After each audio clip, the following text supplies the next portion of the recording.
We're going to hear from Kate, who's going to kind of talk a little bit about what, putting her previous hat on, talk a little bit about what the Connected Places Catapult is, where the kind of idea for the integrated planning project came from.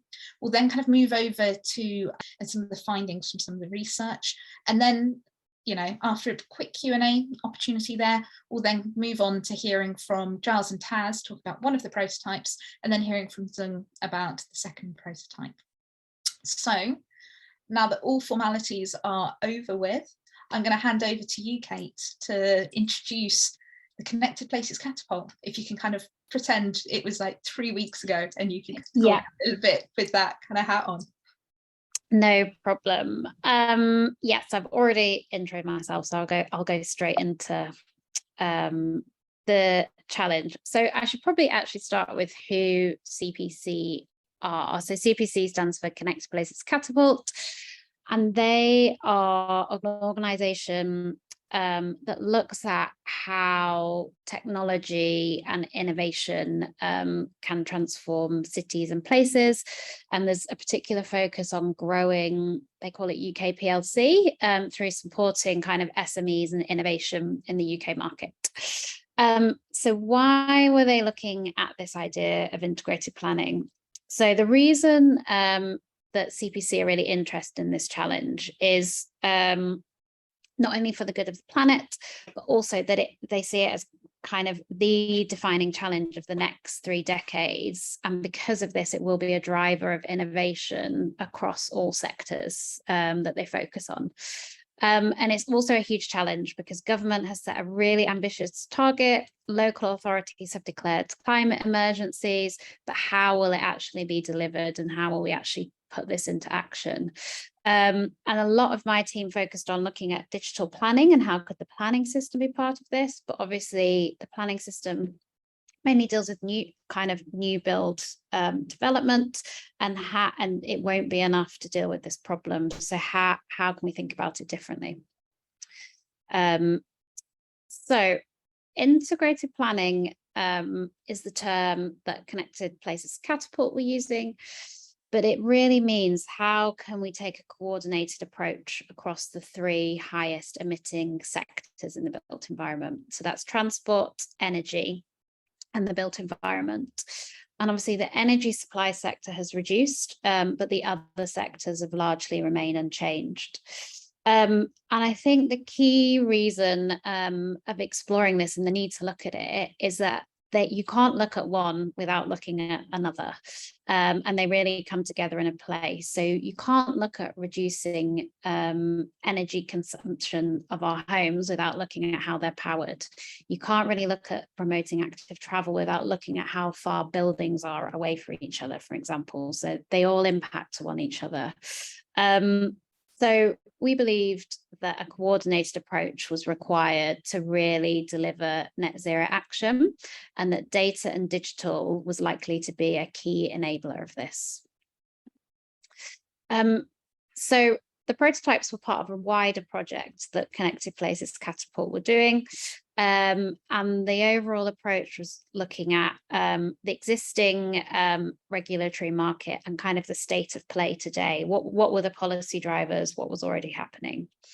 Trying to take a user-led approach to understand the problem. So trying to bring together a cross-sector audience across transport, energy, built environment, sustainability, to try and understand what the real problem were and what were the shared problems. And then CPC really wanted to prototype the art of the possible. And this is where we brought TPX Impact and ODI in. So the brilliant Giles, Taz and Zung, because this was such a kind of integrated planning is a challenge and it was a big idea, but how did we actually make it tangible, and how did we develop prototypes to be able to talk about it with others in the sector and try and promote change in this area? And that leads to the final part of the project, which CPC are now looking at now, is kind of how can we get the learnings out there, speak to the market and try and take this further. I'm just going to give you a really quick overview of some of the outcomes and impact of the wider project before we go into the prototypes. So over 35 organizations were engaged to get through things like a stakeholder roundtable, expert interviews, testing of the prototypes, and we also did a show and tell of the prototypes. 6 cross-sector challenge areas were identified, which I'll go into in more detail. A number of opportunity areas, 2 of which the prototypes have dealt with. 6 case studies were developed looking at where are local authorities and other places already starting to take an integrated approach. So what can we learn from that's already out there? The 2 prototypes that we're going to talk today, and then also a vision and roadmap for the future of integrated planning for net zero. So where do we want to be in the future and how do we get there? So a couple of the wider challenges that the CPC work heard about were this challenge around there being no single point of authority for coordinated net zero approaches. So people working in silos and doing things differently and almost hoping that the combined efforts would come together to work towards net zero targets. The political nature of place planning. So net zero is one of many priorities that local authorities, cities, places are having to juggle. So how do you manage political decisions and trade-offs around that? The impact of the planning system is limited. So in terms of homes, 80% of our homes are already built. So how do we target emissions from this part of our stock when our planning system isn't addressing it at the moment? And then in terms of data, data was seen as the critical pain point preventing coordinated approaches. And again, the siloed nature of this data and modelling. So emissions were modelled by the sectors differently and not necessarily brought together to see the cumulative impact of interventions and also to understand progress towards carbon targets.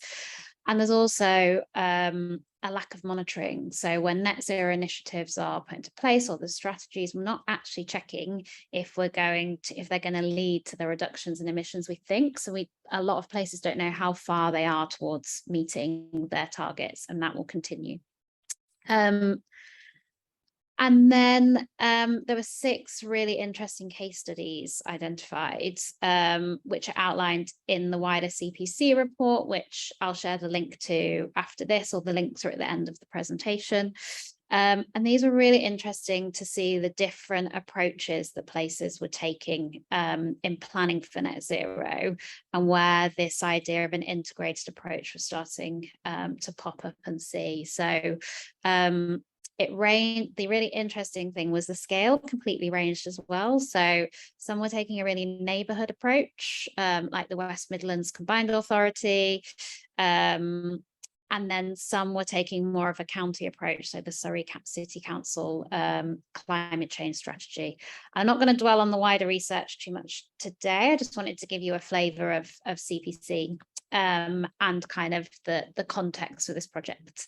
And now we'll focus in on the prototypes.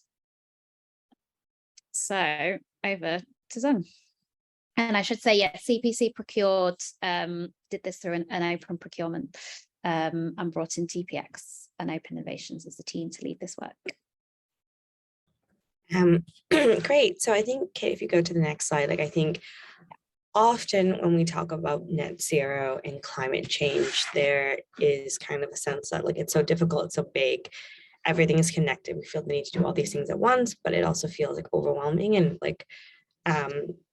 for many reasons. And I think a lot of what we wanted to do in this project was cut through a lot of that noise and that pressure to kind of start by what are the most tangible things that you can get started, and especially with our interest in data and technology, where are the starting points that from then can kind of be expanded. And so a lot of the process was designed to kind of define and narrow down into these areas that we can start prototyping on. So in the next slide, through kind of a roundtable with a wide range of stakeholders, I think some of you might have been present. We kind of honed in on 2 really concrete, tangible areas that we thought were really ripe for innovation.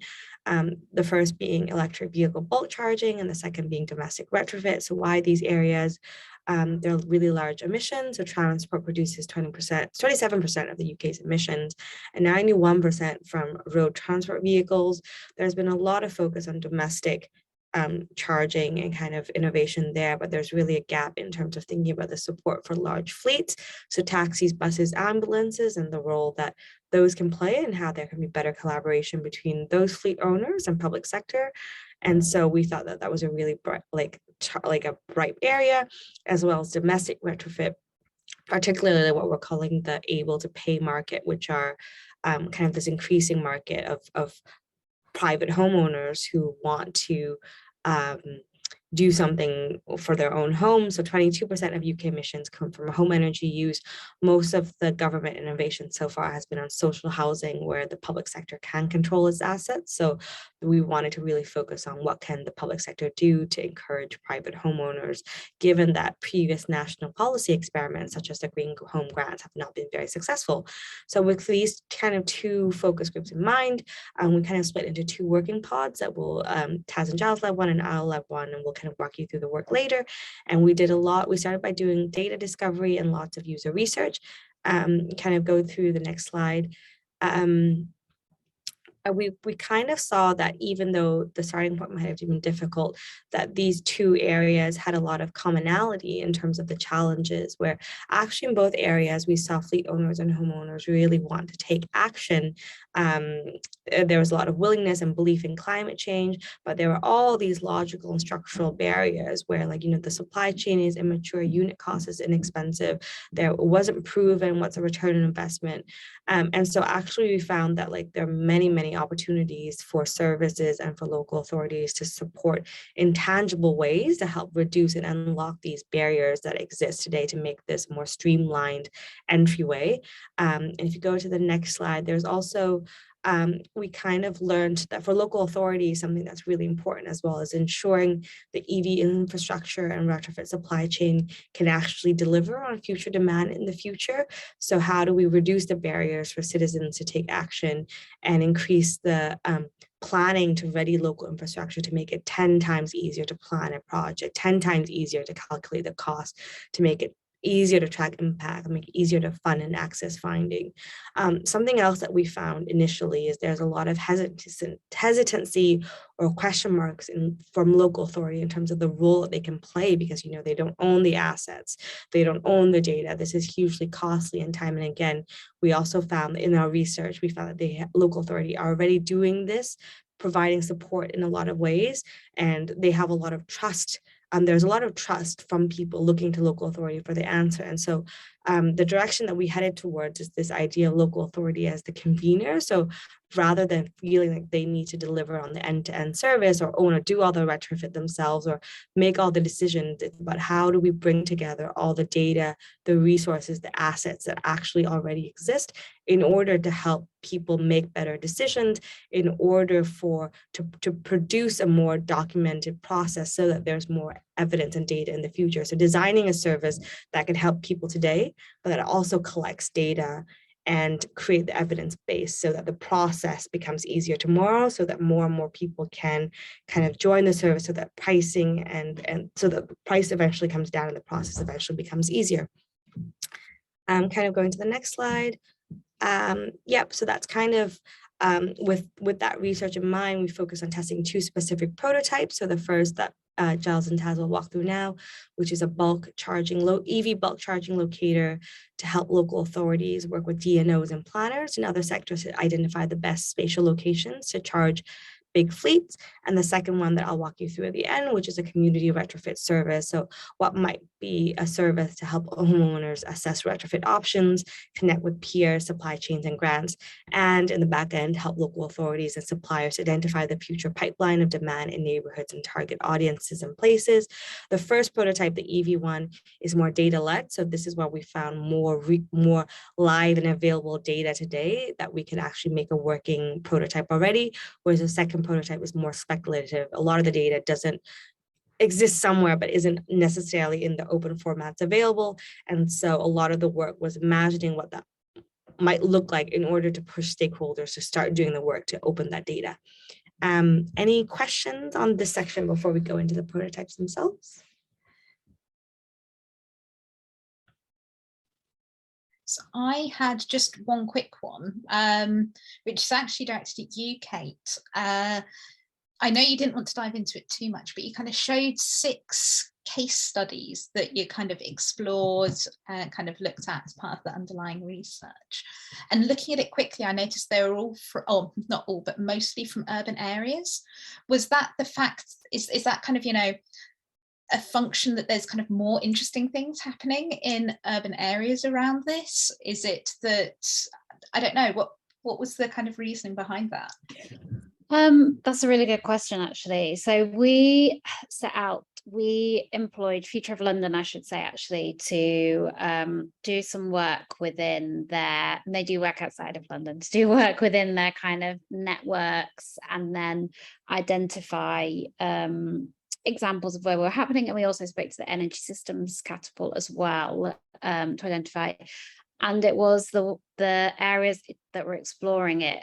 We really tried to find rural areas, but we just didn't find as many examples of where people were doing this. And it's actually something we never really got to the bottom of, that we should have. It's a really good question of why are the examples in urban areas? Is it that they might be councils that have higher resources? Was it kind of bias in the research? We were trying not to put too much pressure on people that were already engaged within the prototypes, and there were more rural authorities engaged there, so that also impacted it. So I think it's more likely kind of that we have probably missed some examples that are out there as well, but that's actually a really good thing I'll feed back to Katie as well, actually, for kind of future research and trying to reach out and find the more rural authorities as well. Thank you. I really appreciate that. And I should add, I come from Cornwall originally, so like I always come to these things with a rural bias. So yeah, appreciate the answer.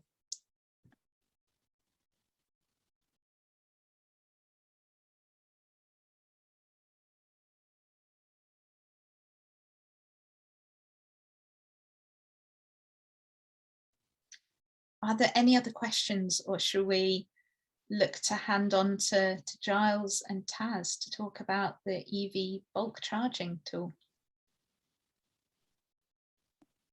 Over to you, Taz and Giles, I think it is. Certainly is. Hello.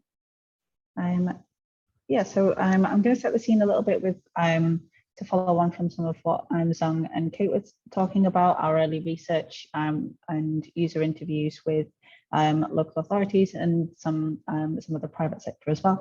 So if you can move on to the next slide. Thank you.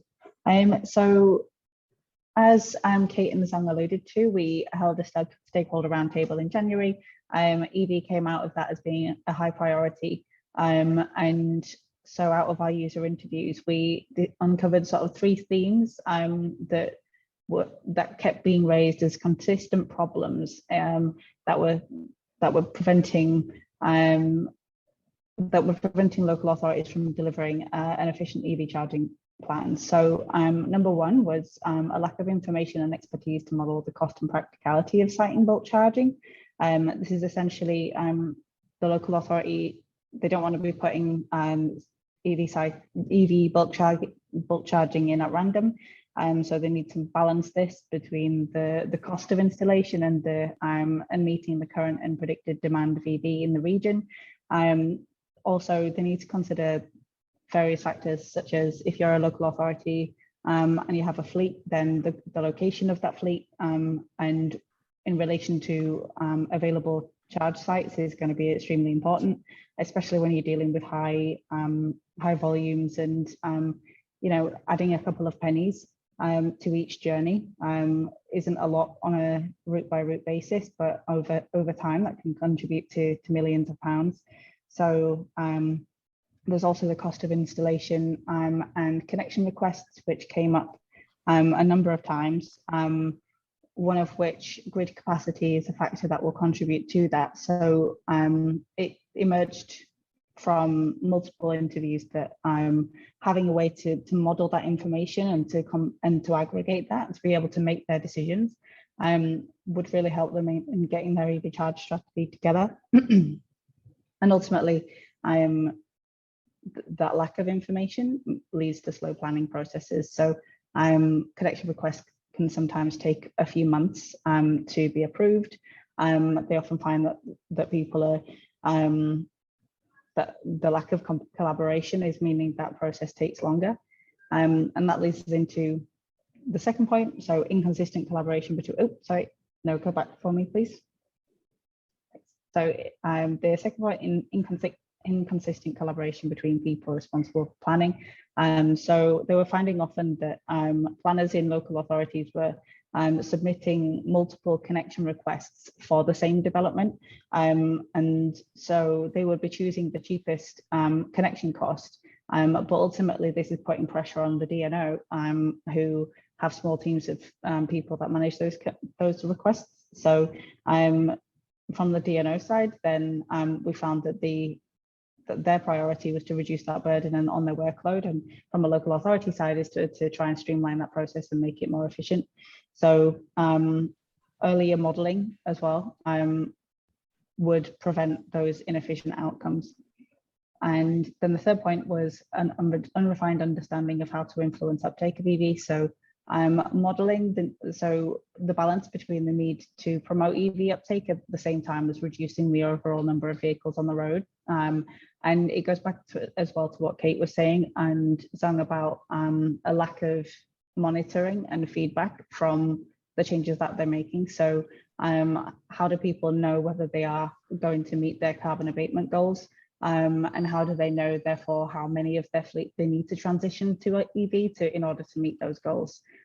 So having some way to monitor and feedback on that would help them in that. Next slide, please. And so from those interviews, we sought to try and address some of these challenges. And we found from speaking to various people who had developed their own solutions that they were often using very similar approaches to try and solve these issues, but they were working in silos, which meant that there was a lot of duplication of the work that was being carried out.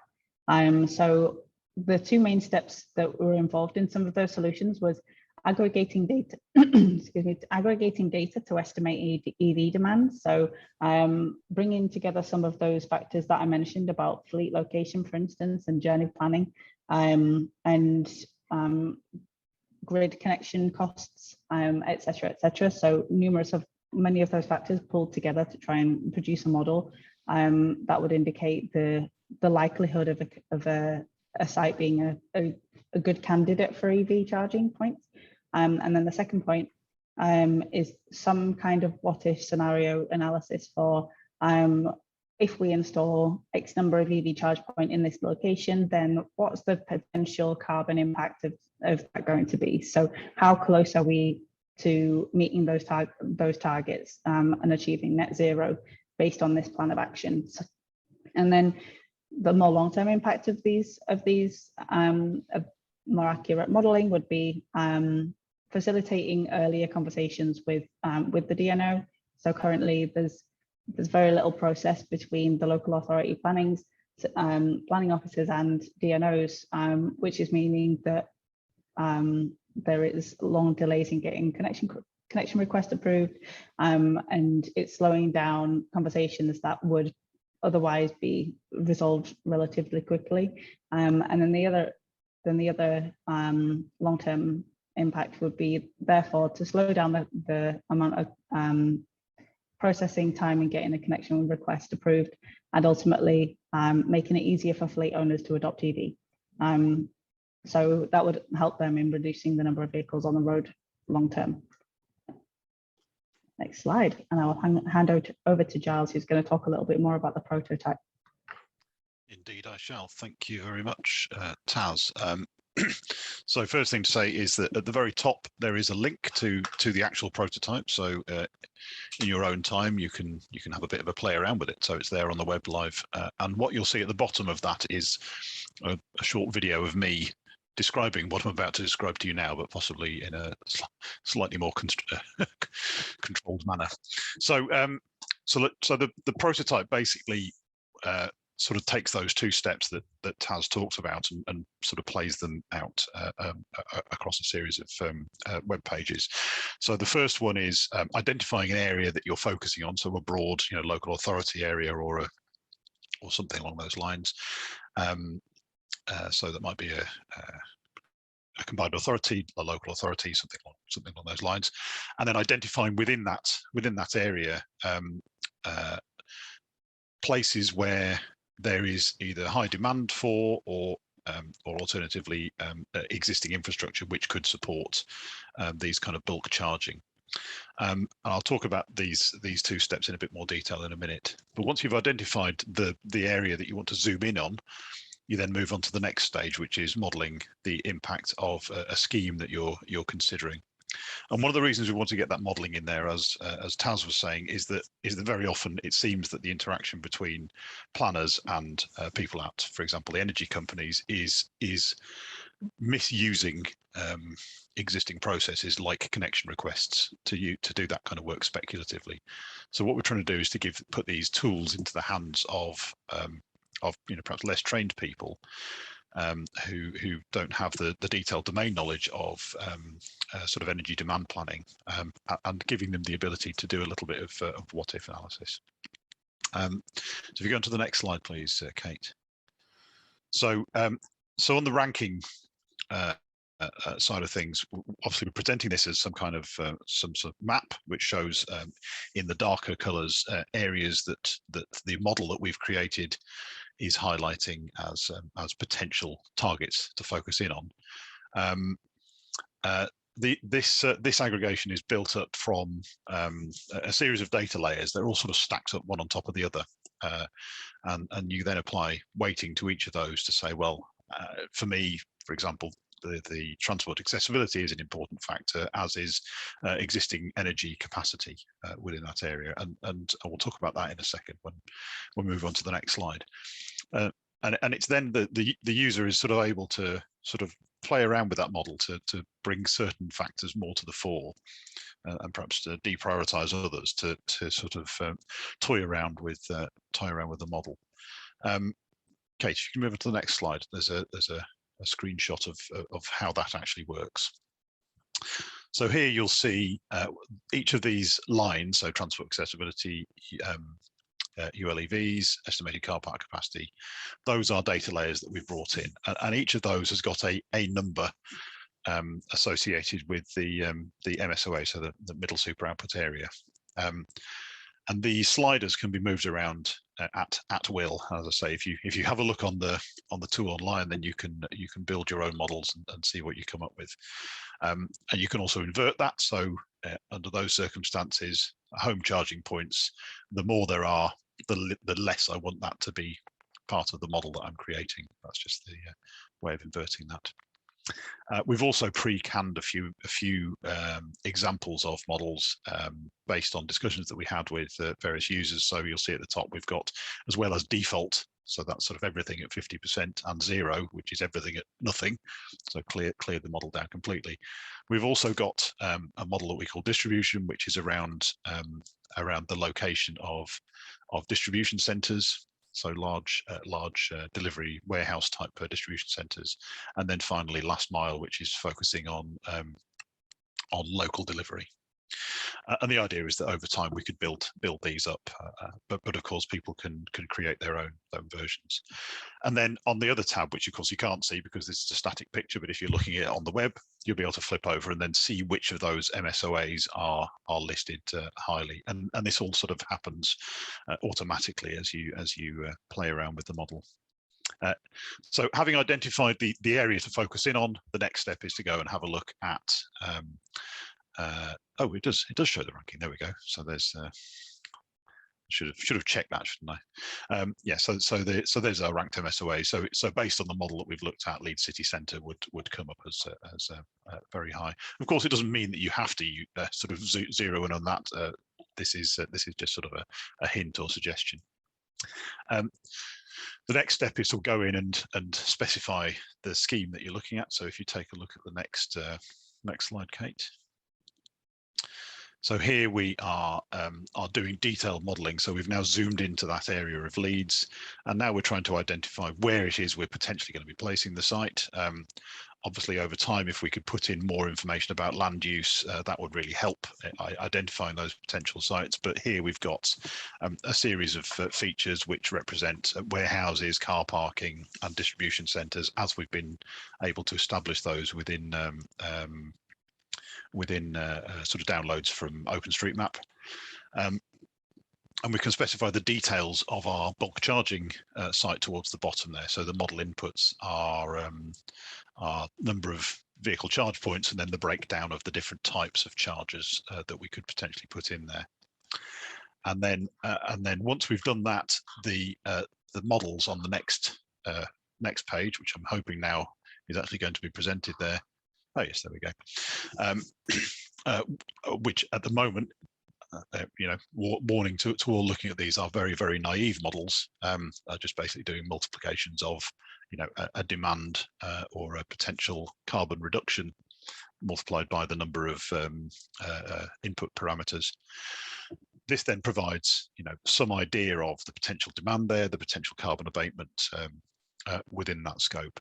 And I suppose the main focus of this is giving people that information, enabling them to do that very quick and dirty kind of assessment, which might feed into them refining a site, refining sort of the potential demand. But then, very importantly, and it's sort of hidden slightly amongst the links in the top there. So it says, find out who your network operator is at the Energy Networks Association, is linking people to the organizations that have that expertise. So this is very much a kind of toy around with it, play around with it, build a model, and then signpost the expertise who will be able to help you shape that up. So really trying to close that loop in terms of the planning process and remove the kind of the speculative creation of requests. That's basically it in terms of the model. As I say, it's up there online. You can have a play around with it, and we'd love sort of feedback on it.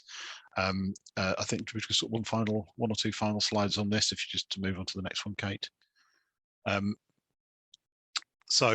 Yeah, we develop these models through research. There is a load of open data associated with some of these things, but there are other areas where we had to make some data which is possibly not entirely robust at the moment, and there are definitely areas where there are gaps. So there are focuses on well, there's a need for that data. The good news is that if we identify another layer which is critical to that kind of modelling planning work, then we can quite easily integrate it. As long as it's got a breakdown by MSOA, we can sort of add it in, and it becomes just another part of the modelling. Also, the models, the more detailed models, are very, very quick, as I identified. So these really need much further sort of assessment and looking at. But they're just there showing the art of the possible. Next slide, I think. Just one more slide, was it, Giles? Yeah, that's it. And it was just the get in touch. There's the links to there's code. You can play around with it as well. I will hand back over to Zung, I think. So or are we coming via you, Michelle? I was going to pause for 1 second just to see if anyone had any questions that they want to ask before we jump over to Zung. No questions yet. If you've got any, please feel free to type them in the chat. I put one in there, Giles, that you can kind of type a response to in a second, I hope. But Zung, hello. Do you want to talk a little bit more about the community retrofits? Sure. I'll try to be really quick as well, so we can have some discussion time at the end. I think this is like, I hope people will, I don't know how many people listening own a home or have looked into like retrofit or any kind of work in their home recently. And going to the next slide, you'll know that it's not necessarily an easy thing to do. There's also, I'm going to post might ask Kate if you could help post a link to the Figma. Well, that's a really long link, but I think will take you to the prototype itself. So if you go to the next slide, Kate, why retrofitting is really important, because 1/5 of all carbon emissions come from home energy use, and 80% of the homes we will occupy already exist. Many of homes, 80% of homes are privately owned, and the public sector has limited control in influencing a net zero carbon outcome. So this is kind of the context of going in. Kind of going to the next slide, the interviews that we did with homeowners and those involved in the retrofit sector have kind of painted out there are many kind of pragmatic challenges for people to find their way into retrofit, even if they have money and even if they have the will to do it. So many of the solutions are not tried and tested. There's no evidence base. It's really hard to match supply and demand because the local market isn't really well established. Supply chains aren't really well established. People don't really know where to go for guidance. The funding as well isn't really clear about how to access it and how to find it and how to finance projects. Councils are not sure of their roles and how to support the fledgling industry. And yeah, it's so the problem, the price right now is really high, and the need is really clear, as we need to make the market so that prices eventually come down, but how to do that is really unclear. So if you go to the next slide, our vision for this prototype is a service that helps make this pipeline more clear by helping homeowners take the steps to retrofit their home by reducing barriers to uptake and by enabling people to connect with the right information, residents and suppliers in a cost-effective way. If you kind of go to the next slide, the way that we imagine it would be for homeowners, it's an end-to-end service for you to be able to kind of go to a website, be able to, with limited information that you need to provide, be able to estimate how, be able to get advice for what's the best retrofit option for their own home based on the type of house you live in, the age, the area, whether that's solar, whether it's a heat pump, what's the best thing in your area, what was the potential cost, what's a good supplier, being able to see evidence from people going before you, and potentially if being able to connect and apply to the right funds and maybe connect with other local residents and neighbors who might be able to pool resources with you. For instance, if it's like the entire neighborhood wanting to kind of go into solar together and access funds and grants together. So there's a huge benefit for residents. There's also huge benefits for councils and suppliers as well, because if this was an established service, there would be a really clear map of the interest and demand and where that's located. People can help councils have a more updated homeowners can help councils update the information they already have of the current housing stock and the current energy use of the housing stock.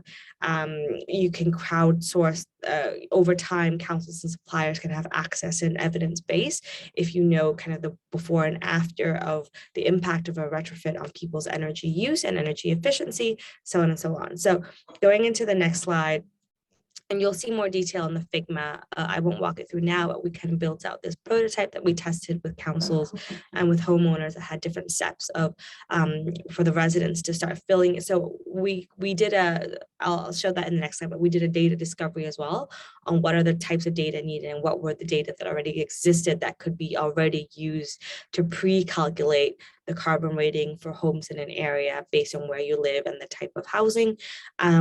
With that kind of limited the amount of information the residents had to supply, but they still would start the service by filling in a survey. They would then get a carbon rating. They would be able to view the retrofit options and funding and connect with suppliers. After the retrofit, we would encourage people to also get an updated carbon rating to be able to see the before and after. And for councils over time, that would give council that evidence base for retrofit, a map of kind of the housing stock, the demand, and what has already been retrofitted, and be able to kind of see the impact of local funds on retrofitting and carbon emissions. Suppliers working with councils can really easily use this to access the market without going through kind of costly marketing efforts. So it's really a win-win for all. Going to the next slide, we did a initial data discovery of here working with Giles and Taz closely to kind of figure out what are the minimal number of data sources that are needed to power this. So including data that can help build an anonymous registry of interest and enable residents to contact each other. So name, email, and postcode that would have to be collected, obviously following GDPR guideline. What data do we need to be able to calculate the carbon footprint of each home, including current EPC baseline ratings, which might already exist, monthly energy use that in the future. So we did some work on thinking about where does this data exist today, and what's the future route from potentially automating that and pulling it all together. So monthly energy use, which could come from smart meters and smart energy companies in the future, number of people living in the house. Then there's information on housing stock, ownership model, the resident's budget and timeline that can be used to suggest suitable retrofit options, data on local funds and regional national funding sources, which right now also exist in really ad hoc manners in some places, but here we have a suggestion that local authorities should really kind of pull all this information together and make it much more accessible. Data on local suppliers and other community members with similar needs or supporting organizations so that people can find where to contact. And also after the retrofit happened, how can this data be updated? And so given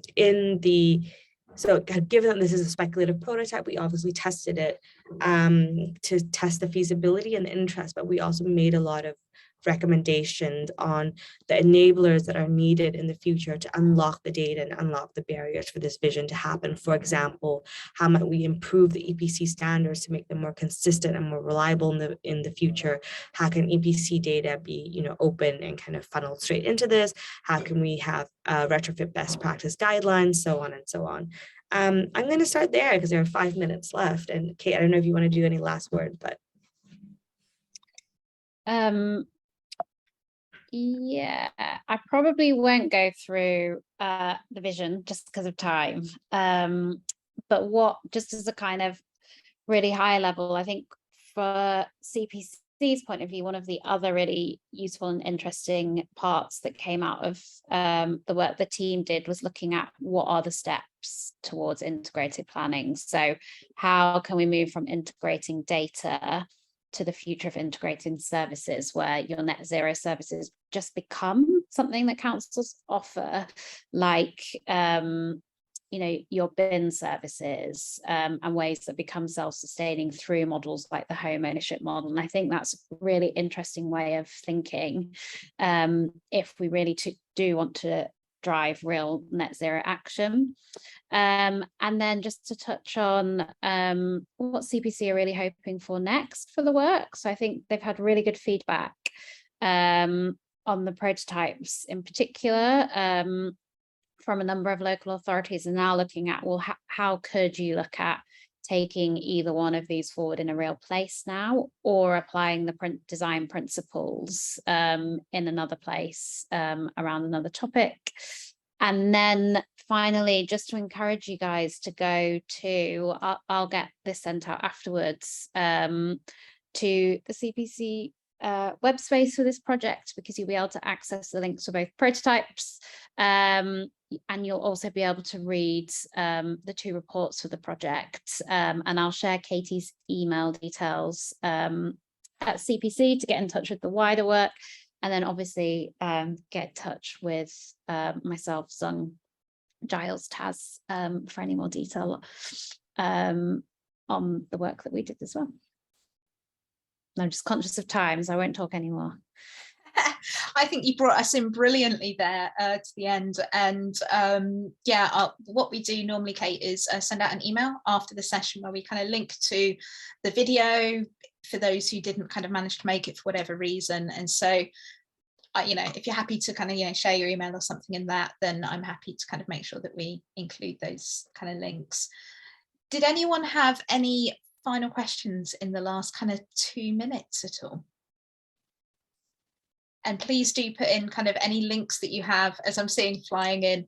Go on. Oh, it was curious. I love that idea of like a one-stop shop, that it's just a default for councils to have that kind of hub. But I mean, we've been doing a little bit similar kind of thinking around home energy in particular, and curious about whether you have any done any testing or have any thoughts about testing with like other ways for people to discover the service, and like assuming that doesn't happen overnight with councils. Are there other routes that you see people taking? I think that's a really, really good question. I guess like to answer both you and Michelle's question, I think the reason why we started with councils was like, it is actually that obviously there's a lot of policies going on at central government, but we felt there was a gap at the local level in terms of like embedding grand ideas into action, and that it needs to happen at the local scale. And we felt like councils already have a lot of trust. And for me, you know, in the same way that you would look to councils as the first port of call for like getting your bins done or putting your child into school, retrofitting and other net zero services, it should just be part of our daily lives in the future. It should just be something so local and so embedded. So it seemed like a natural place to start was to help councils. And there's a lot of demand from councils right now to figure out their role. So it seemed like a good place to start. That said, as you said, there's really slow, and we have seen massive, I think the Energy Savings Trust is a really good resource that people go to. And we also saw a lot of local community power in this area where in the absence of structural support, community groups are popping up and mushrooming. So I think that would also be a really, really great, probably the place I would start at if councils are not ready yet in your area.